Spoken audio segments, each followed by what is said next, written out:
Madaos-dos na ang tubig dito. Oh. Buti dito, nagpo-flow dito yung tubig papuntang, yan, likod ng bahay. Yan, oh. Yung likod ng bahay. Doon, nagsa-stack up ang tubig sa likod ng, Pwede ng baha. Taas, tumaas na. Yan, nag-stack up dyan sa likod ng aming bahay. Yan, oh.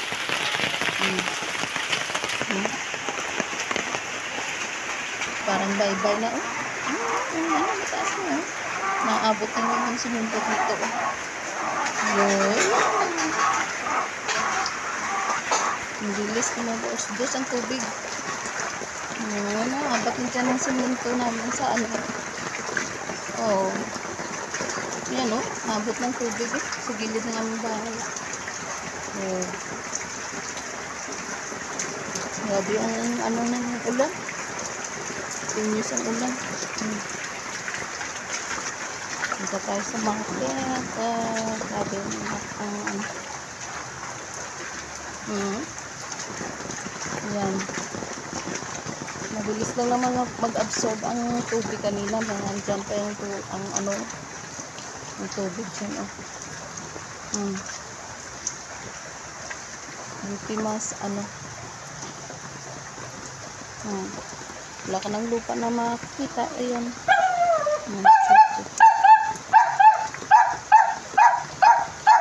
Pupunta pa na ang market. Bili na kahit umuulan at bumabaha. Bili tayo ng ating puntang pangulangan.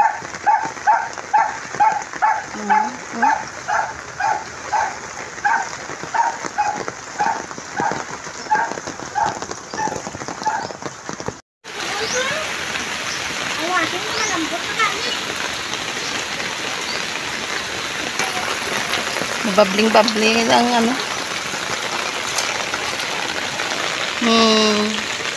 buti dyan lumalabas yung tubig, oh, kasi kinalugan. Ginawa ng kanal, maliit na yan.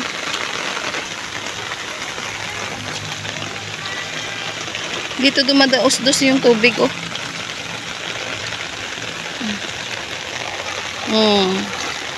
Mababa na area dito. Dito mataas na area yung sa daanan namin. Ang ganda ng ang pagligo ng kalabaw kasi umuulan.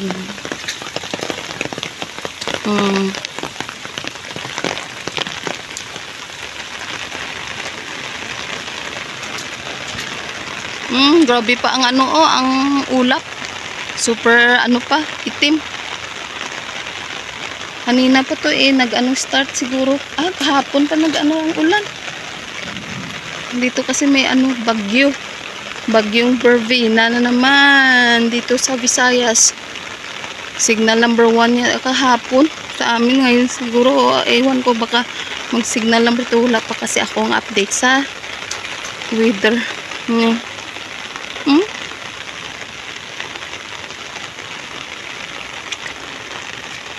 Tuloy ba kanting lupa dito?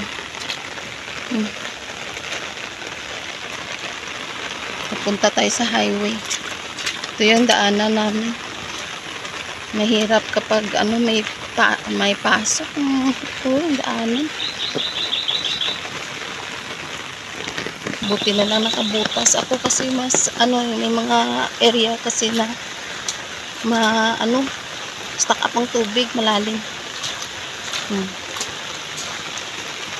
Tapos talaga may nakabutas ka dito sa daanan namin.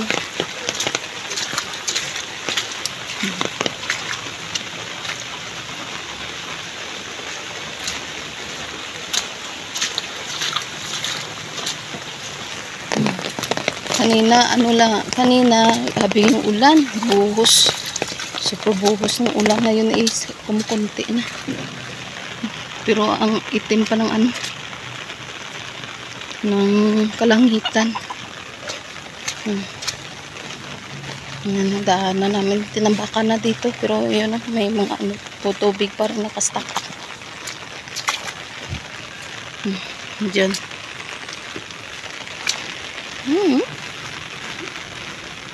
Puntang highway na to. May picturean.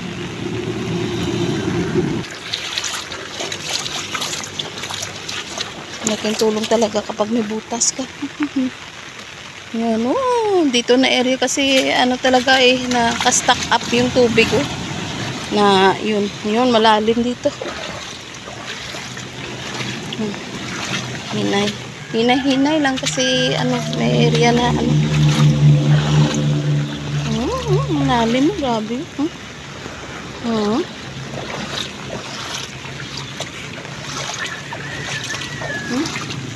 Stack up ang tubig.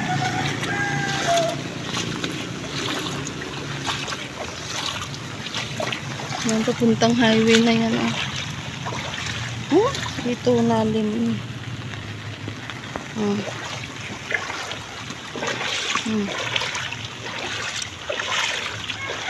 Hubog sa baha. Continuous na ulan ganito. May tropical cyclone kasi na ano, verbena. Bili tayo dyan ano. Manok.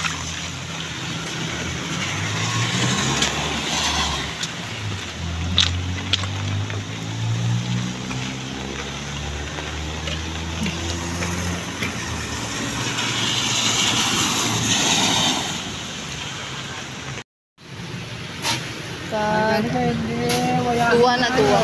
Oh. Raga pa, grabe ang ulan. Ano po ang nagsisigi pa dito? Ano dito? Sirado. Sirado.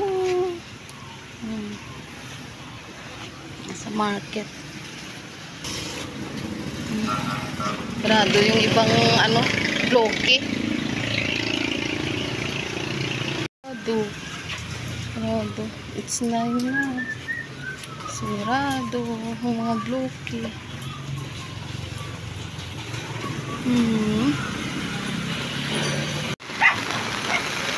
Tuntian naman yung mga kasang ulan.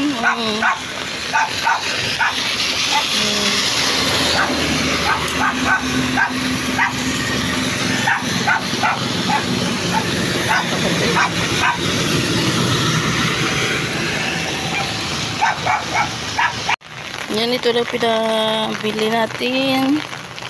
Munti lang sa ano natin.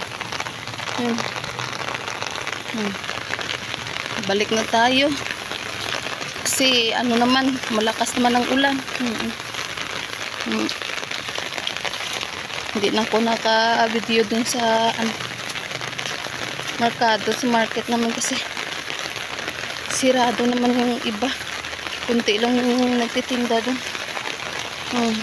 Dito na area is malalim na ang tubig,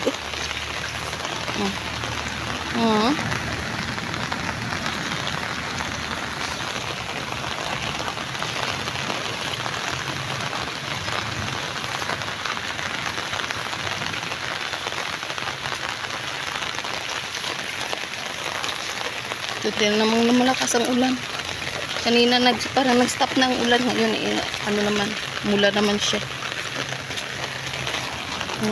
Ito yung daanan namin. Kaya pabalik na ako.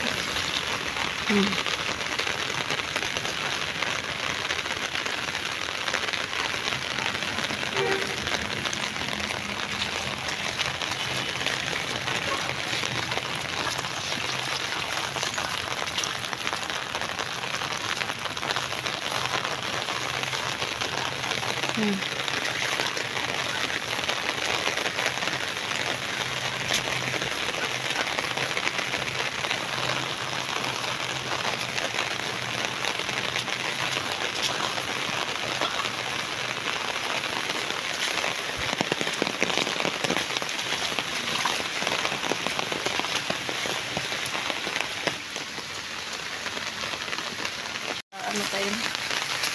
Yan, naka-raincoat, matching halo pa and umbrella, saka naka-raincoat. Yan. Malikbit na. Ito yung paliko na sa amin.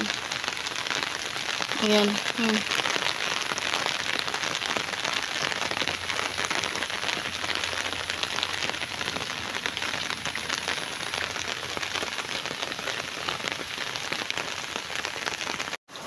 Init-init pa na kanin at saka yung pigs.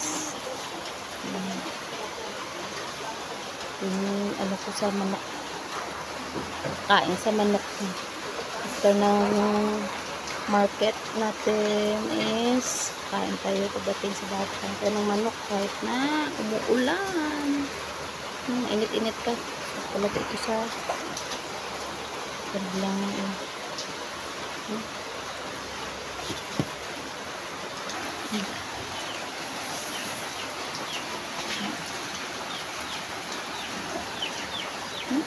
ang mga aso. Ang mga aso dyan sa tabi. Yan ang mga manok na hintay na dyan kasi gutom na. Dyan lang. Gutom na. Sila gutom na. After natin mag-market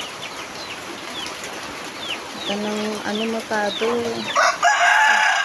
yun mag-ano tayo kasi pas na yan gutom ng mga manok natin kain tayo ng mga manok baka na dito sa kanilang tulungan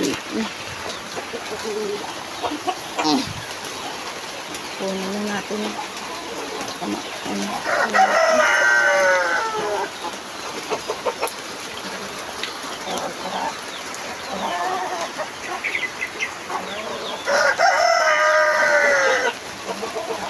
nilagyan ko dyan ng sako para hindi sila masyadong mabasa kasi yung ulan kapag continuous ulan sa kami bago ito bumabaha dito puno ng tubig yung area yan nilagyan ko dyan para may apakan ako mga niyog na pinapakain ko yung niya baon niya yan ko nilagay nilera ko yan.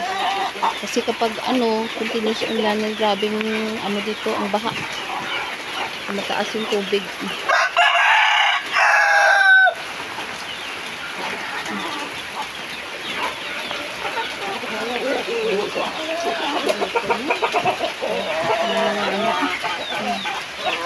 okay pakain na pakain